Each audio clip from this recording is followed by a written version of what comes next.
And that's what you need to remember every time you see that word multiple, is think about multiplying.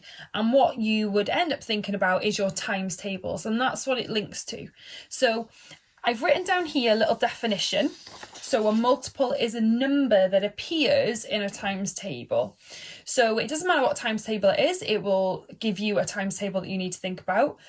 And it would say, so like the example here, what are the multiples of 2? So it's every number that would appear in the 2 times table. Okay, so the answer to this one, we're not going to write them all down, but I'm going to write 5, and that's what you're going to do in some of the questions. Okay, so multiples of 2, I'm going to put 2, 4, 6, 8. So these are the numbers in the 2 times table, and then I'm going to put an extra one in. So a multiple of 2 could be 248.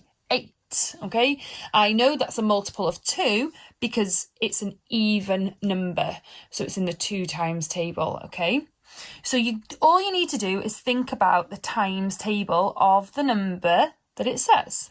Okay, so multiples of 7 would be the 7 times table. So 7, 14, 21, 28, and I'm going to do one extra one, and I'm going to go for 7,000.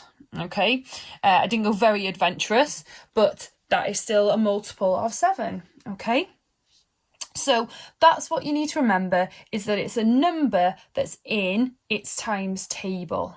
Okay, the next part of the lesson, you're going to be looking at putting numbers into Venn diagrams. Now, I'm hoping that you all know what a Venn diagram is.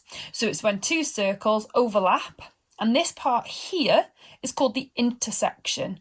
Okay, and that's when they appear in both. Okay, so if something appears in 2 things, it would go in the middle in both parts. Okay, it would appear in this middle bit. So we're going to sort the numbers below into the correct sections. So we've got the numbers from 5 to 18, and we're going to sort them into multiples of 2 and multiples of 3. This is how I would do this. Okay, and this is what I'd be suggesting to you to do normally, is that I would pick a colour for the multiples of 2, and I'm going to choose pink. So I'm going to underline my number 2 in pink, and I would circle all the multiples of 2. So 6, 8, 10, 12, 14, 16, and 18. They're all the multiples of 2. And now what I'm going to do, I'm going to choose green for my multiples of 3, and I'm going to underline my multiples of 3. So do something different for them. So I'm thinking about my 3 times table. So 3 isn't there, 6, 9, 12, 15, 18. Okay, so what I need to do now is put this information into the Venn diagram. Okay, now I can see the ones that have got a circle and a line are the ones that appear in both times table. So they appear in the 2s and 3s. So they're going to go into the middle part, okay, because they belong to both. So I need to put in there 6, 12, and 18. Okay. Now this part here is just for the multiples of 2 that are left. So I'm going to cross these ones out because I know I've done them. Okay, so now what I've got left is to put in my multiples of 2, which are my pink ones.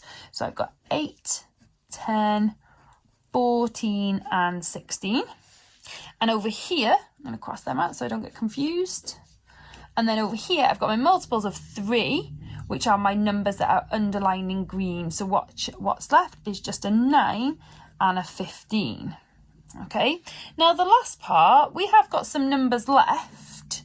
And what we need to do is, with the numbers that don't belong to either of the sections, we need to put them on the outside. So I've got a 5, a 7, 11, 13, and 17. So those are my numbers that don't belong to either. So they stay in the box, but around the outside. It doesn't matter where you put those. Okay, so what I want you to do now, I'd like you to copy down everything that I've done there, including the sentence, okay, and the examples, including the Venn diagram, and then you're going to have a go at some questions. Okay, bye-bye.